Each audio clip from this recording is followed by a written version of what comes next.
Dinilaw ngayon ng Korte Suprema na temporary restraining order at hindi status quo ante-order ang inilabas nilang kautusan kontra sa airtime limit ng COMELEC sa TV at radio ad sa mga kandidato. Pero paalala ng COMELEC, maaari pa raw ibalik ang nauna nilang resolusyon. Saksi si Lia Manyalak del Castillo. SC Voting 96 issued a status quo ante order. Okay, status quo ante order against the COMELEC in relation to Resolution 9615. 2 araw matapos i-anunsyo ng Korte Suprema ang desisyon laban sa resolusyon ng COMELEC na nagtatakda ng bagong airtime limit para sa mga campaign ad, inilabas ng Korte ang laman ng kautusan nito kung saan nililinaw nitong ibinabalik ng desisyon ang airtime limit na ipinatupad noong 2010 elections.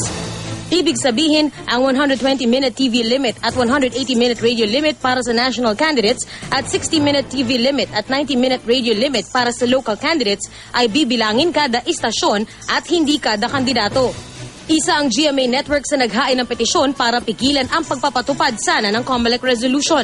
Labag daw ito sa saligang batas at sa karapatan ng publiko na makilatis ng husto ang mga kandidato. That was what we specifically asked for, no? That a TRO be issued against this resolution of COMELEC 615 and to implement the per station rule in the 2010 elections. Sa parehong resolusyon ay nilinaw ng Korte Suprema na TRO ang inilabas nitong desisyon noong Martes at hindi status quo ante-order gaya ng inihayag ni Supreme Court spokesperson Theodore Te.